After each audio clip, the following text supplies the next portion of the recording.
ঠাকুরকে একজন ভক্ত জিজ্ঞেস করছেন, ঠাকুর, সৎসঙ্গে এলাম, আপনাকে জীবনে গ্রহণ করেছি, আমার মতন অনেককেও দেখছি, কিন্তু এইটাও দেখছি যে যাদের জীবনে গুরু আছে, ওদের ভিতরে অনেকজনকে জীবনে কিন্তু অনেক কষ্ট, অসুবিধা। আর আমি এইটাও দেখছি বাইরে অনেক মানুষ যাদের জীবনে কোনো গুরু নেই, আরাধ্য নেই, ওরা কিন্তু ভালোতে আছে। এটা কেন হয়? শ্রী শ্রী ঠাকুর বলছেন, তুমি পূর্ণিমার চন্দ্রকে দেখেছো? পূর্ণিমার পরের দিনে থেকে কৃষ্ণপক্ষ শুরু হয়, আর অমাবস্যার পরের দিন থেকে শুক্লপক্ষ শুরু হয়। ঠাকুর বলছেন, পূর্ণিমার পরের দিন যে চন্দ্রমা, চাঁদকে দেখলে মনে হয় যে অনেক বড়, কিন্তু যখন কৃষ্ণপক্ষ শুরু হয় ধীরে ধীরে ধীরে ধীরে এই যে চাঁদটা ছোট হতে লাগে, অমাবস্যা দিনে বিলীন হয়ে যায়। অমাবস্যার পরের দিনে যে চন্দ্র বা চাঁদকে দেখলে মনে হয় যে চাঁদটা অনেক ছোট, কিন্তু ও ধীরে ধীরে ধীরে বড় হতে পূর্ণতার দিকে এগিয়ে চলে। ঠাকুর বলছেন, পূর্ণিমার পরের দিনে চন্দ্রকে দেখলে মনে হয় কত বড়, কিন্তু এই চন্দ্রমার গতি কোন দিকে? ক্ষুদ্রতার দিকে, ছোট হতে চলে। দেখলে মনে হয় কত বড়, কিন্তু গতি কোথায়? অমাবস্যার পরের দিনে যে চন্দ্রকে দেখলে মনে হয় এত ছোট, কিন্তু ওর গতিটা কোন দিকে? বৃদ্ধির দিকে, এক্সপ্যানশনের দিকে। শ্রী ঠাকুর বলছেন, এই সমাজে অনেক লোককে দেখলে মনে হয় কত বড় মানুষ, ঘর আছে, গাড়ি আছে, ঘোড়া আছে, ধন সম্পত্তি অনেক কিছু আছে, কিন্তু এই মানুষটার গতি কোন দিকে? বৃদ্ধির দিকে, মঙ্গলের দিকে, না দুর্গতির দিকে? আর জীবনে গুরু আছে এরকম মানুষকে দেখলে হয়তো কখন মনে হতে পারে যে একটা ছোট মানুষ, কিন্তু ওর গতি হচ্ছে প্রগতির দিকে, বৃদ্ধির দিকে। তো মানুষের অবস্থা, আজকের অবস্থাকে দেখে কিন্তু বোঝা যায় না যে মানুষটা ভালোতে আছে না খারাপ অবস্থায় আছে। আমরা শ্রী ঠাকুর জীবনে গ্রহণ করেছি, আমাদের এই যে যাত্রা মঙ্গলের দিকে, সুখের দিকে, আনন্দের দিকে। হতে পারে জীবনের সমস্যা, হতে পারে জীবনের অসুবিধা, অভাব অনাটন লেগে আছে, কিন্তু আমাদের জীবনের গতি কিন্তু মঙ্গলের দিকে, বৃদ্ধির দিকে। আমাদের জীবনের গতি কিন্তু প্রগতির দিকে। তা আমরা স্বীকার করি বা না করি, তা কিন্তু হচ্ছে বাস্তব সত্যি। শ্রী ঠাকুর বলছেন যে এই যে পরম পিতার রাজ্যে দুঃখের কোনো স্থান নেই, পরম পিতার জগতে দুঃখ বলে কিছু নেই, শুধু আনন্দ এবং সুখ, তা ছাড়া কিন্তু আর কিছু নেই। পরম পিতা কাউকে কষ্ট দেন না, পরম পিতা কার অসুবিধা করেন না। জীবনে কখন অসুবিধে সমস্যা আসতে পারে, কিন্তু এই অসুবিধাকে সামনা করতে হবে, এই অসুবিধাকে অতিক্রম করে এগিয়ে যেতে হবে। বারবার শ্রী ঠাকুর বলছেন যে পরম পিতার রাজ্যে অন্ধকার নেই, পরম পিতার রাজ্যে শুধু আলোকই আছে। এই আলোকটাকে অনুভব করতে হবে, এই আলোকটাকে বুঝতে হবে। দুঃখের ভিতরে, অবসাদের ভিতরে, যন্ত্রণার ভিতরে এইটাকে কিন্তু অনুভব করতে হবে, এইটাকে বুঝতে হবে। শ্রী শ্রী ঠাকুরের কাছে একজন দাদা এসে বলছেন মনের ভিতরে যেন একটা শূন্যতা ভরে গেছে, শান্তি পাই না।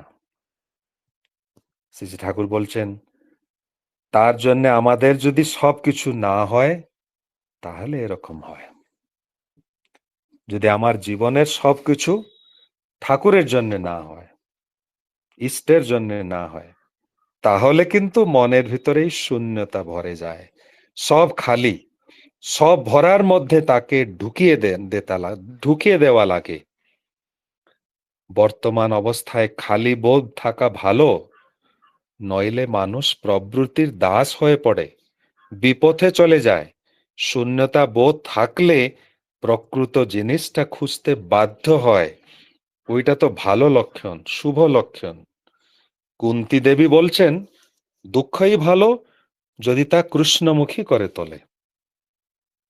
হনুমান কত কষ্ট করল, কিন্তু সে বোধ তার ছিল না।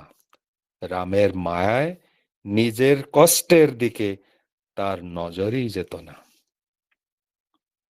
ঠাকুর বলছেন জীবনে যদি আমরা যদি ওনাকে ঢুকিয়ে দিই, জীবনে যদি ওনাকে নিয়ে যদি জীবনটা হয়,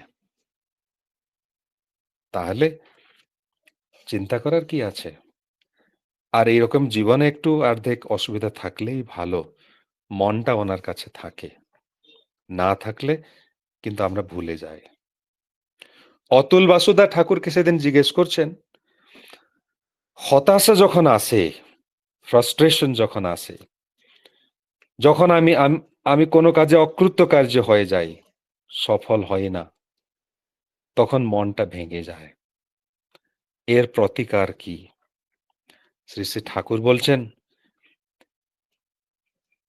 এইরকম অবস্থায় কি আমাকেও পড়তে হয় না? আমাকেও এরকম অবস্থায় পড়তে হয়। এই অবস্থায় কিন্তু আমি কিন্তু ভেঙে পড়তে চাই না। আমার মনটাও ভাঙে, তা তো স্বাভাবিক। কিন্তু ভেঙে পড়লে কে শোনে, কে কে দেখে? বাঁচার চাহিদা আমাদের সবাইয়ের শেষ অবধি অকাট্য, অবাধ্য। মনটাকে বেশি দুর্বল এবং অবসাদগ্রস্ত যদি হতে আমরা দিই, তাহলে নিজেকেই প্রায়শ্চিত করতে হবে, শরীরেরও ক্ষয়ক্ষতি হবে। তাই জন্যে যখন এই রকম অবস্থা আসে, তখন আবার ইষ্টকে জড়িয়ে ধরতে হয়, ধর্মকে নিয়ে চলতে হয়। বাঞ্ছা বাড়ার যে বাস্তব প্রয়োজন, ওর থেকে নিজেকে যেরকম সরিয়ে না যাই। যত জীবনে আঘাত ব্যাঘাত আসুক না কেন, সবগুলিকে সামলিয়ে তখন আমি দাঁড়াতে পারি, যদি জীবনে উনি থাকেন। মহাভারতে আমরা জানি যখন পাণ্ডবদেরকে বনবাস যেতে হয়, ভীম তো খুব মানে শক্তিশালী ছিলেন, উনি খুব ক্রোধীও ছিলেন, খুব তাড়াতাড়ি উনি রেগে যেতেন। একদিন এই বনবাসে জঙ্গলের ভিতরে ঘুরে ঘুরে ওনার মনে অনেক ক্রোধ এসে গেছে, আর উনি ওনার দাদা যুধিষ্ঠিরকে বলছেন যে আমরা সবসময় কৃষ্ণ কৃষ্ণ কৃষ্ণ হেলাম, পেলামটা কি? এই জঙ্গলে ঘুরে বেড়াচ্ছি, আর এই পাপী দুর্যোধন না ঈশ্বর না ভগবান না কাউকে মানে, ও পাপী দুরাচারী, খুব ভালোতে আছে, আর তুমি সবসময় কৃষ্ণ কৃষ্ণ নিয়ে থাকছো, এইসব নিয়ে কিছু লাভ নেই। যুধিষ্ঠির বলছেন ভাই, তুই যা বলছিস তো ঠিক, যদি দুর্যোধন খুব আরাম আনন্দে জীবনকে উপভোগ করছে, আমরা এই জঙ্গলে ঘুরে বেড়াচ্ছি, কিন্তু ওর আর আমাদের ভিতরে একটাই ফরক আছে, আমাদের জীবনে কৃষ্ণ আছে, ওর জীবনে কৃষ্ণ নেই। যতদিন আমাদের জীবনে কৃষ্ণ আছে, ভালো আর মন্দ, সুখ আর দুঃখ, সব অবস্থায় আমরা কিন্তু টিকে থাকবো, বেঁচে থাকবো, সব অবস্থা কে আমরা সামনা করতে পারবো। দুর্যোধনের জীবনে কৃষ্ণ নেই, যখন ওর জীবনে সুখ আছে, আনন্দ আছে, তখনও ভালো থাকবে। যেদিন ওর জীবনে সামান্য অসুবিধে আসবে, তখন ও দাঁড়াতে পারবে না, সামলাতে পারবে না। কারণ দুঃখ আর সুখ দুটোকে সাম্যভাবে গ্রহণ করার শক্তি ওর নেই। যার জীবনে কৃষ্ণ আছে, ওর জীবনে সাম্যতা আছে, ব্যালেন্স আছে, যে জীবনে সব অবস্থায় ওই ব্যালেন্সকে মেনটেন করে থাকতে পারে, আনন্দে থাকতে পারে, সুখতে থাকতে পারে। এই হচ্ছে জীবনের, যদি ঠাকুর থাকেন তাহলে চিন্তা করার কিছু নেই। ঠাকুরকে নিয়েই থাকবো, যে অবস্থায় থাকি না কেন ওনাকে নিয়ে থাকবো। উনি হচ্ছেন আমার জীবনের সর্বস্ব, ওনার খুশি আমার খুশি, ওনার তৃপ্তি আমার তৃপ্তি, এছাড়া আর কিছু নেই।